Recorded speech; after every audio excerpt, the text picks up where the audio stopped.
Hi guys, welcome back to another episode of Micro Moments of Self-Love. If you're wondering why your host isn't here, it's because I'll be asking her questions today. Oh, and my name's Lois.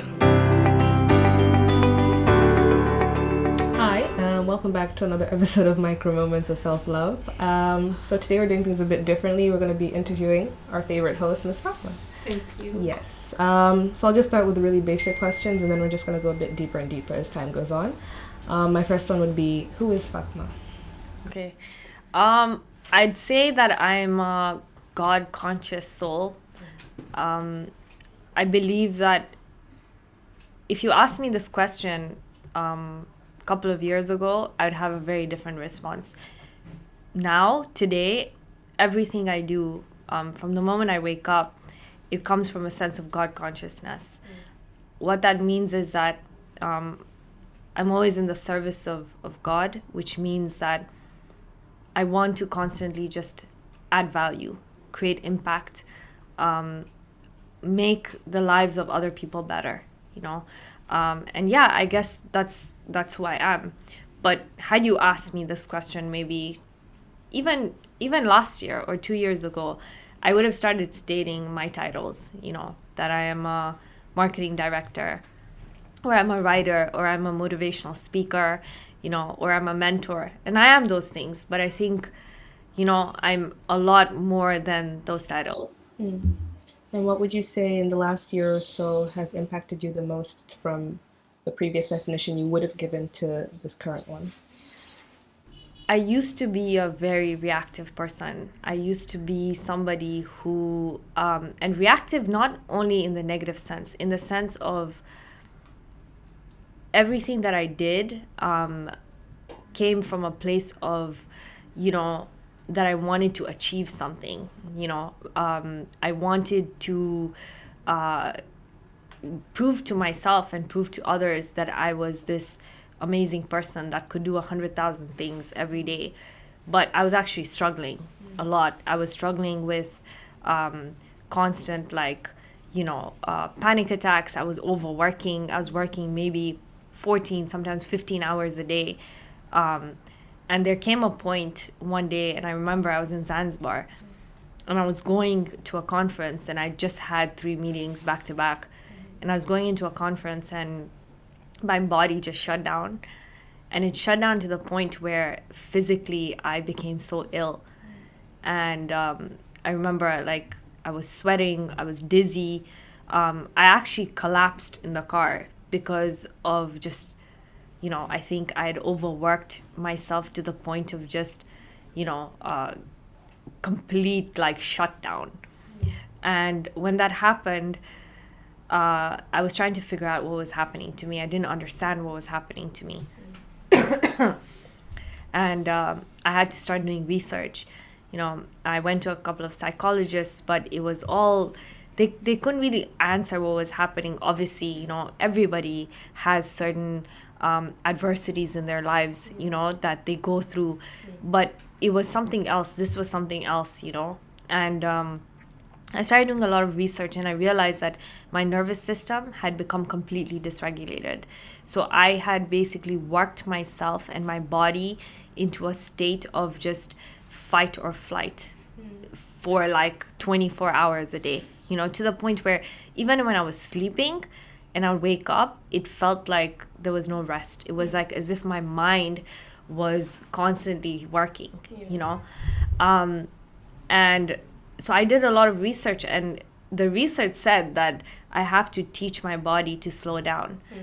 But I can't even do that overnight. I have to do it in small micro moments. This is why this inspired me to create this entire movement of micro moments through the podcast, you know. And now that I'm writing my book on just basically the alchemy of self-love, because when I was doing my research, I realized that I couldn't even slow down quickly, because if I did that, it would shock my body, and I would have gone into even a worse state. So I had to just slow down, but slow down slowly and with a lot more care towards myself, and to a lot more sort of love towards myself. So every day I just started doing 2 minutes of breathing, 2 minutes of yoga. I couldn't even meditate at the beginning because my mind was in such a rush that the meditation would throw me into anxiety. So I would do movement yoga, right? For just 2 minutes, I set the alarm on my table and I just set it for literally 2 minutes, tell myself, okay, just get this done. I'd do it and then get it done and I'd be like, okay, I got that done today. And then it went into like journaling and going deep inside. And I realized the problem was that I didn't know myself. So whatever I was doing outside was not because it came from me. It came because I grew up maybe feeling that I needed to prove myself. I grew up maybe feeling that, I wasn't enough. So I had to do more, And again, it doesn't make what you do in life negligent.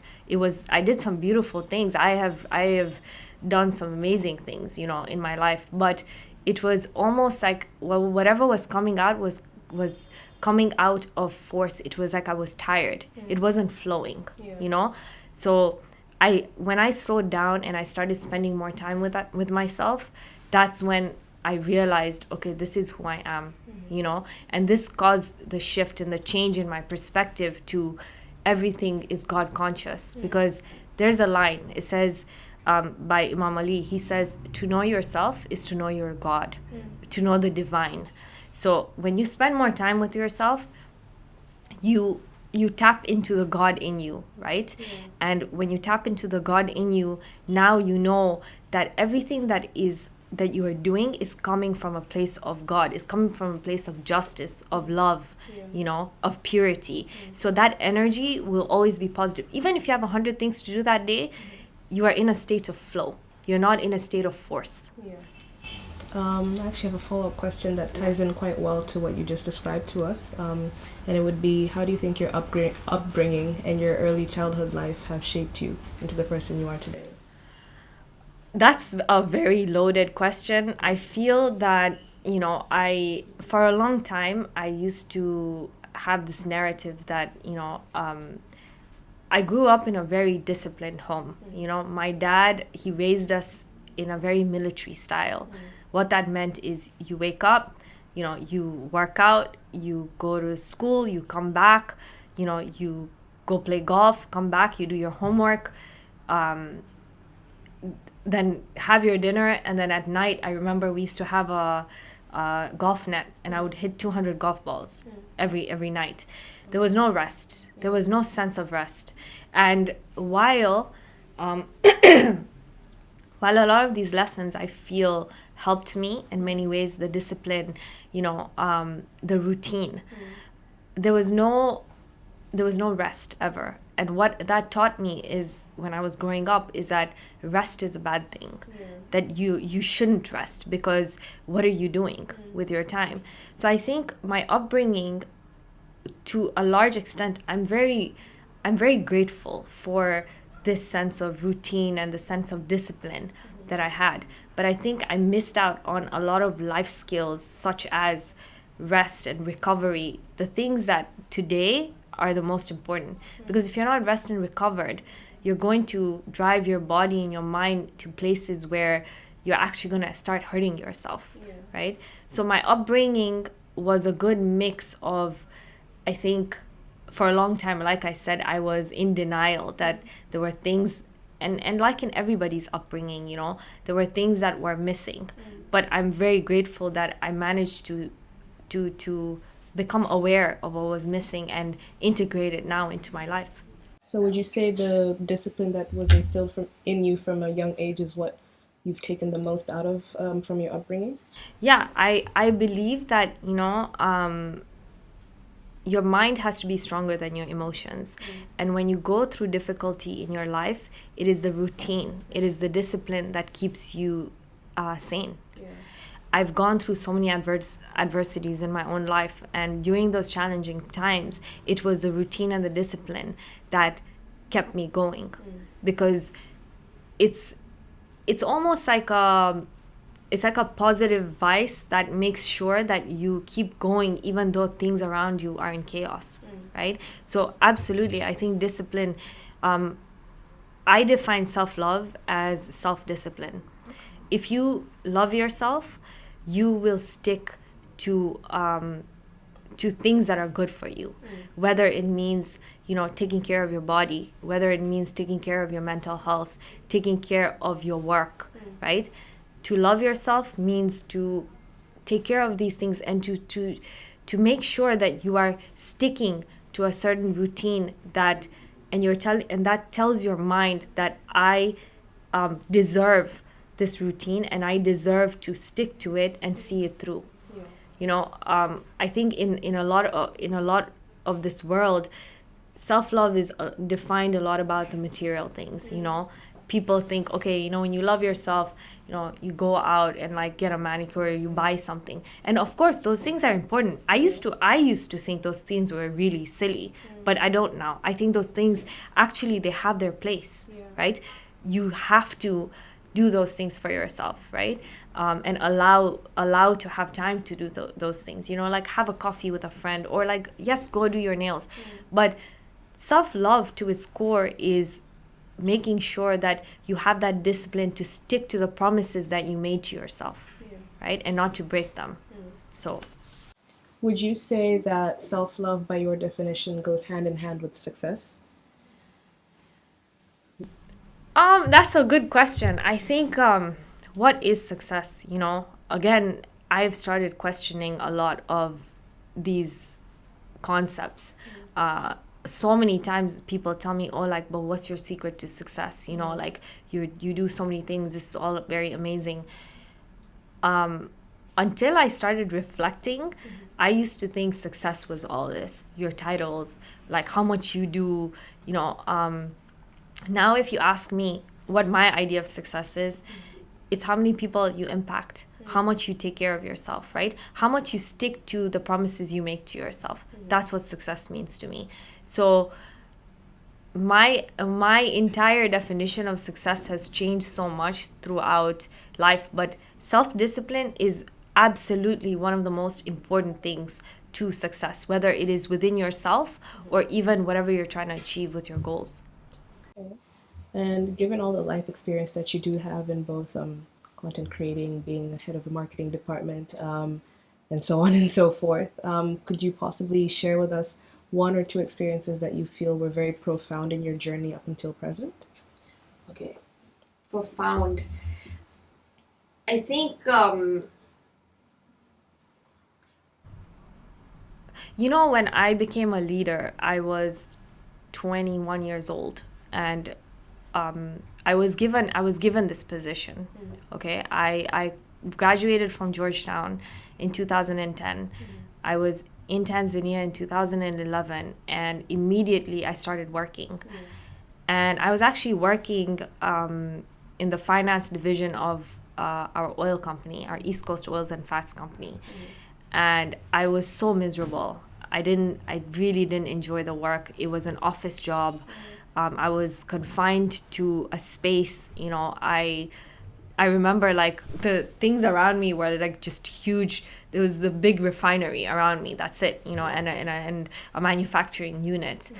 I had no interaction with anyone, and I was genuinely very miserable. And then I decided, okay, this is not something I enjoy doing. So I started going into the market, and I started talking to people and just observing where our products are, what people have to say about products. Sometimes I would just go and have a conversation with different people. And when I did, that's when I learned, okay, there is a big gap.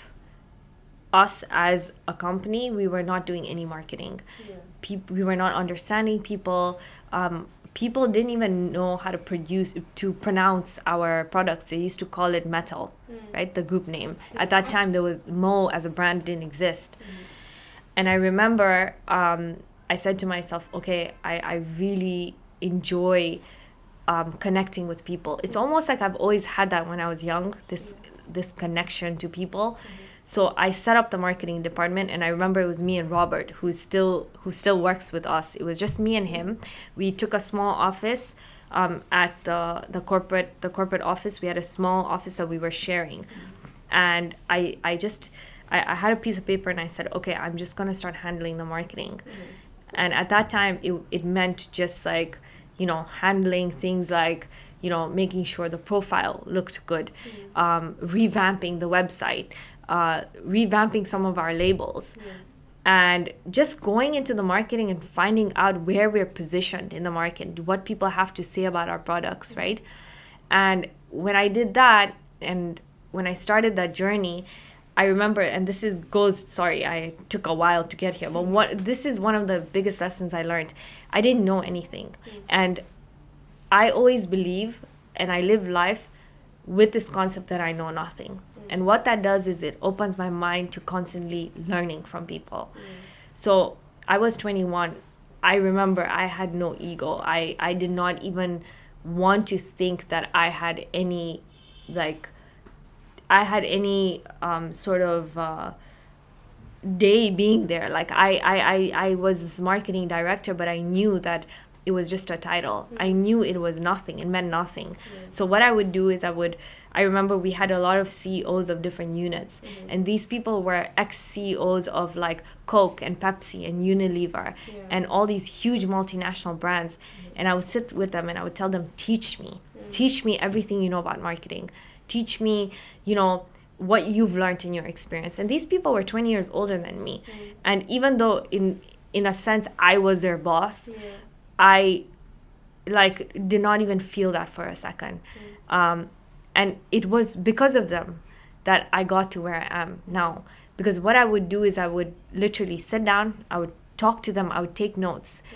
I'd go on YouTube, literally watch every video out there on marketing. I'd pick up marketing books, I'd read marketing books, try to understand, whatever I could, go into the market, speak to people. And that's one of the biggest lessons I've taken away until today. I believe that, the reason I am where I am is because when I meet people, that sense of humility is the most important thing that you can have. Going with the attitude that I don't know anything, and having the capacity and the kind of humility to learn whatever you can. I think one may describe your own account of your journey in terms of your career up until present as quite fearless. But we have a question that we've been meaning to ask you, which is, do you have any fears, and if so, what are they? I think my only fear is that I won't be able to live my potential, which is probably why I do. I have a friend I have a friend called Ali, and whenever me and him, we've been friends for 13 years now. I remember he came to METL because he had just started off his marketing agency, and he was looking for customers, and so we came on, and he was literally just someone who owned the agency, and we were working together, and now he's one of my best friends. And the reason he's my best friend is because we've grown together. We are both in the same field. We learn so much from each other. He's amazing, such a good human being, and I feel like one of the things that that he has taught me is not to be so impulsive in my decision making. And I think that what has happened is, with me, whenever I wanted to do something, I would want to do it yesterday. Right? So this is why a lot of times in the past I was so overwhelmed, because there was no planning. If I wanted to do, and that has its place, right? In fact, one of the merch that I had in my collection, it said just start. And the reason it said just start is because I believe procrastination is the worst thing you can do. And the kind of remedy to procrastination is action. That's the only thing. But I took it to another level, where there was literally, sometimes there was no planning, there was nothing, and I would just do it, and this is something that I had to learn slowly, right? And in order to live my full potential, I had to learn to slow down, think, is this really what I want to do? So what I do is, now if I have an idea, I'll give myself a week to believe and to get to the root of why am I doing what I'm doing. Am I doing it because there's a bit of ego there? Am I doing it because I actually really enjoy it? Am I doing it because I'm trying to prove something, right? Until I get an answer that I feel comes from a God-centric, or it comes from something that is truly divine, I will not follow through with it. This podcast, it was amazing how it took me a lot longer than I would have in the past. I spent about a month planning and asking myself, why do I want to launch a podcast? Where is the concept coming from? Why do I actually want to do it? And until I realized that I want people to share their stories, and to, with those stories, to be able to impact other people, you know, and teach them small skills of how they can slowly change their lives, that's when I said, okay, this is not something that's coming from a place of ego. It's coming from a place of divine. And that's why I went and I did it. Okay. Yeah. And given that you've gotten as far as you have so far, do you feel you are deserving of the recognition and success that you do garner? You know, I'll tell you something very interesting about that. You know, when I was younger, it was all about that, you know, the recognition of my work. I feel like when you go through my social media, maybe 10 years ago, what I did is I have documented all my work. Okay, people have on social media seen me grow through my work. They've seen me actually work, whether it is through launching my books, or it is through the several you know, coffee sessions I've conducted, or it's through the campaigns I've created. People have seen my story unfold on social media with me. You know, when I look at my comments, I would say 99.9% of the comments are just amazing. People who are grateful for what I'm sharing. People who are who want to learn more, right? Who see what you would see as my achievements as actually deserving, because they say, oh wow, you know, we see what you're doing. This is not something you were handed. A couple of years ago, I feel like people's concept of me would have really shifted what I feel. Today, again, I know where it's coming from. So it doesn't mean I don't care. In fact, even as a marketer, when you do market research, you have to care about what people say, right?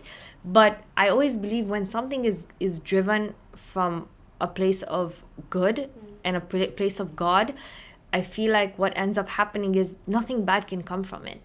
So even if I post something, let's say, and this is probably why I don't get bad comments, because I do believe that I think a lot before I post something. I think about why I'm doing it, you know? I don't just post because it's coming from a place of like selfish desire. I post because I feel, okay, this is really going to help someone. Maybe I should do it. Maybe it's going to add some impact to someone. You know. As you mentioned, you'd say that your social media has more so showcased your professional journey. A lot of us would like to know, how come we never get like snippets of your personal life or something more to sort of add flesh to the person that we know you to be? I think for me, my concept of social media is there to just add value. That's for me, and everybody has their own idea. Like, I in fact love content creators, like, you know, whether it's in Tanzania and internationally. I actually follow a lot of content creators because I love storytelling. I love to be able to connect with people on that level. But on a personal level, I don't believe that for me. I want to do anything but add value. So nobody knows where I travel to. Nobody knows where I go. Nobody knows who my friends are. Nobody actually has any semblance of my real life. And it's not because I'm portraying a different life. It's because I only post my work. There's nothing else there. 99% of the photos are either at the office or at an event that I'm speaking at. But besides that, I don't like people knowing anything about my personal life, because that's something that's very intimate to me. So I keep that for myself and for the people that I love. You know. And would you advise anyone else either trying to aspire to reach like your status or your level of experience in your professional life to do something similar with their own social media? Again, you know, what I would suggest is ask yourself why you're doing what you're doing. You know, if there are people out there who genuinely, they have a beautiful life and they want to showcase it, and I genuinely think that's amazing.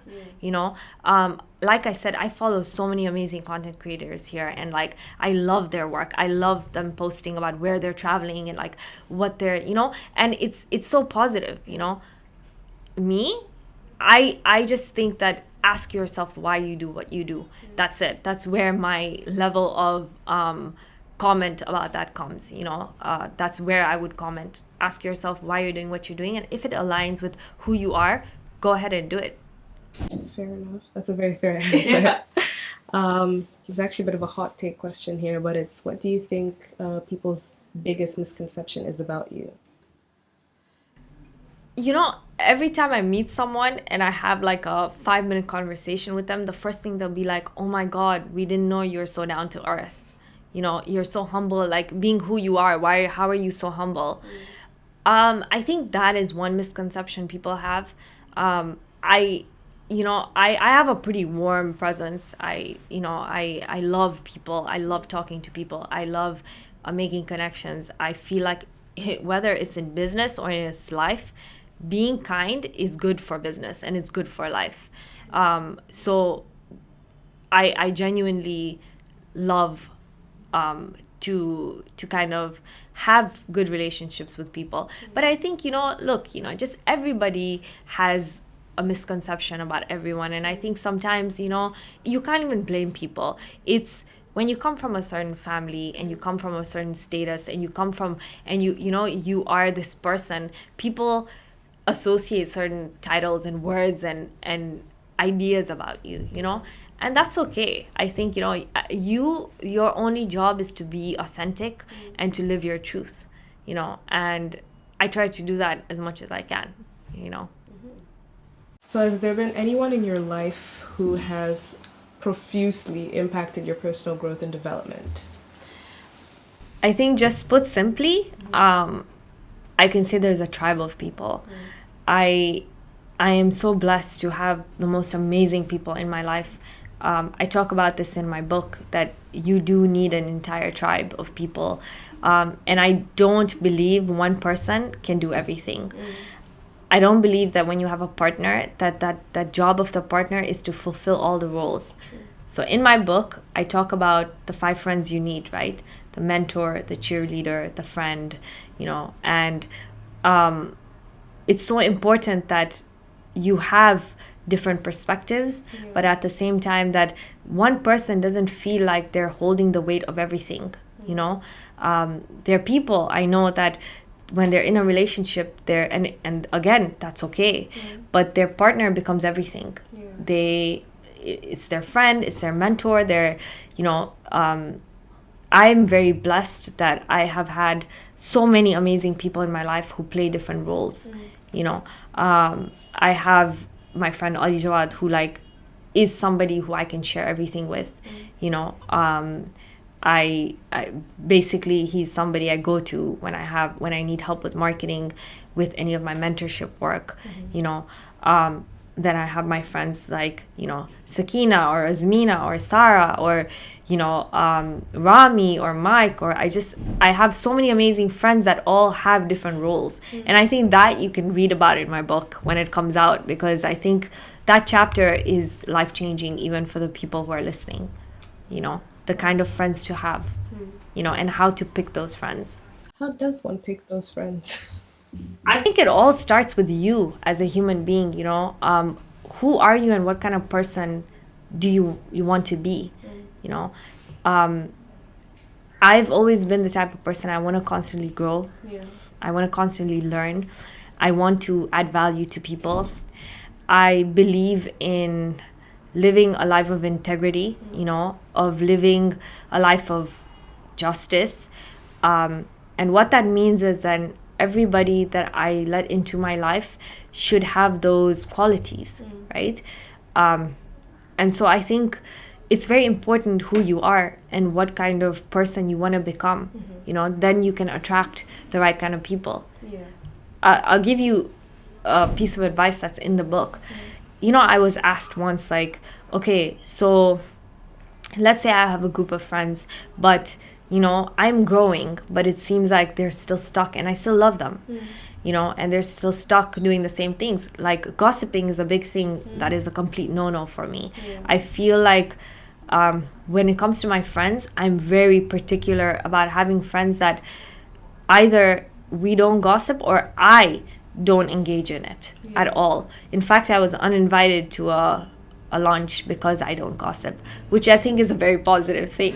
But I really did not take offense to that. I was actually very, very happy about that. But, look, sometimes people say, okay, well, it's part of conversation. But for me, it's that negativity that I don't want to allow inside. Again, going back to the be God centric, right? Not allowing that to, come into your system, right? So for me, I make sure that I know who I am, and then I attract the people that I want. But if you have those kinds of friends and you want to change the conversation, right? Change the kind of conversations you are having with those people. Try to talk about more positive things. Try to, like, kind of give a different perspective. And if you feel like things, and most of the time I feel like things will change, because if somebody is doing that and you talk about something positive, I believe the magic of the positivity will always outweigh the negative stuff. But if it continues happening, you have to reconsider the kind of friends you have, because it's so important. The Prophet said, like, you are known by, Prophet Muhammad said, peace be upon him, you are known by the company you keep, right? You are who you hang out with. So it's very important to conserve that energy, of who you hang out with. Do you think there's an ideal time in someone's life to really be selective about who they allow in? Anytime. I think throughout your life, from when you're young, we have different, throughout our life, we are different people, right? We also grow, right? So for example, my dad, he never allowed us to go to sleepovers. He never allowed us to excessively hang out with friends. I actually, I had a lot of friends growing up, but I didn't see them much, because while they were hanging out with each other, I was busy playing golf. Like, I think I would go to a birthday party once a year, because my dad would think that those things were unnecessary. I do believe play is very important, but I would probably do a very similar thing to my child, because at that age, I think discipline and a sense of routine is a lot more important than kids going out and playing with their friends. Right? Again, everybody has their own perspective, but this for me is something that I learned, because at that time, while people were probably engaging in extracurricular activities that might have not been as healthy, they say idle mind is a devil's playground. I was busy, playing golf, studying, going to religious classes, practicing skills that now serve me, right? So that's at that age. And then when you get to your teens, right, your late teens, again, the kind of influence right now, people are so engaged in drinking and smoking and all these things. You have to think, okay, what kind of friends do you want to be around? I'll give you a personal story. When I was in university, I used to have a group of friends, and I would hang out with them all week. And then over the weekends, when they would go to party, I'd tell them, thank you very much, I'm going to go hang out with my other friends. And I wouldn't go out with them, because that's something that didn't align with who I was. I never wanted to. And what slowly started to happen was so interesting, that they stopped going out and we started doing things together over the weekends. Going to coffee shops, going to see a movie, going to see a show, engaging in activities that were maybe a little bit healthier, right? So again, different times in your life, you are at different positions. So it all goes back to who you are and what kind of person you attract, Very well said. Um, I actually have a little surprise for you. Okay. That's personal again. Okay. What would you tell this angel right here today? Oh, this is. You know, a funny story is I used to I have a bookmark of a baby photo of mine, and I really believe in all this, which is, you know, when you're growing up, a lot of times, you know, they say this inner child and the way you speak to your inner child, right? I had to do a lot of shadow work growing up, you know, because I'd gone through a lot of stuff in my childhood that I feel, you know, had impacted the way I used to feel about myself. Yeah. So whenever I would feel a certain way where I was self-critical, I would take a photo and I would just look at that child, and I would tell the child that, look, you know, I'm so proud of who you've become, you know, the kind of human being you've become, you know, how much you are, you know, changing people's lives, you know, the fact that you are the fact that you are able to have boundaries now, you know, the fact that you're able to respect yourself, to stick through to things, you know, and I think that's an activity everybody should do. You know, when you have a baby photo, keep it in a book that you're reading, or like, you know, keep it around you so that at least you can talk to that inner child of yours constantly. Affirm it with positive things, you know, tell yourself beautiful things about yourself, because again, you know, if you don't take care of yourself, you're not going to be able to show up for other people. Yeah. You know. Yeah. I think this will be one of my last questions. Is there anything in your own personal life or professional life that you truly regret or would hope to have an opportunity to change? I've gone through so much pain in different situations in my life, but I would never, I don't regret any of it. I think I am who I am because of it. Yeah. And in the moment, and this is something that I tell myself, in the moment of pain, you know, it might seem excruciating and it might seem like you are never going to get out of it. Mm-hmm. But if you give yourself time and you give yourself that sense of love and comfort, and you get through it, it will build a certain character in you that lesson you will never be able to forget. Yeah. And it will carry you throughout your life. If it weren't, and I'm going to end with this, if it weren't for those painful moments in my life, I wouldn't be who I am today. I wouldn't be writing this book. I wouldn't be sharing this podcast.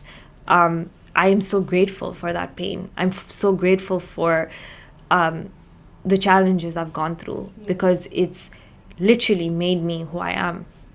You know, perspective. It's all about perspective, right? Yeah. Anyways, thank you. It was lovely to converse with you, and I guess for the first time put me in the spotlight. It was very nice. Maybe I can ask you a question. You are an intern who works for me, yes, right? What are some things that you feel that maybe I could do better as a leader? Mm-hmm. But B, that maybe you enjoy, and that if you were to tell a friend about your internship working with me as Fatema, mm-hmm, what would you say? I'd like to start with part B first. Okay. So far, granted, I have only been here a short amount of time, I would really tell them that there's a lot of room for sharing your own creativity. I think the office has a very open door policy where whenever you're in, we're free to come in and share ideas with you and get feedback and just converse over things instead of it being a very top to bottom structure, which you don't see a lot in large companies. So I'm very grateful for that. And for part A, I would have to say, what could you do better?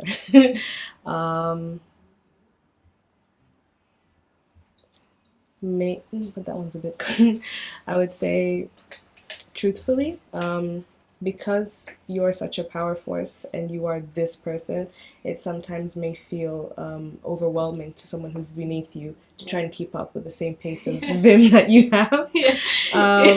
So as a very humble intern, I would say possibly consider how we work and at our pace, so that at the end of the day our deliverables are up to par. You know what? Thank you for sharing that, because it's true. You know, I think this is something, that's why I'm learning to slow down, because I think sometimes my mind works at 1,000 miles an hour. Yeah.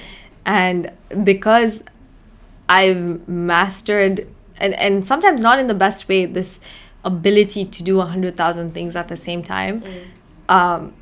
It's true. I kind of, when it comes to the people who are on my team, I kind of set them at the same standard, you know, and mostly because I really do want you guys all to grow, you know, but it's very good feedback, just also for myself, because it sometimes you need to let things sink in and slow down, you know. So thank you.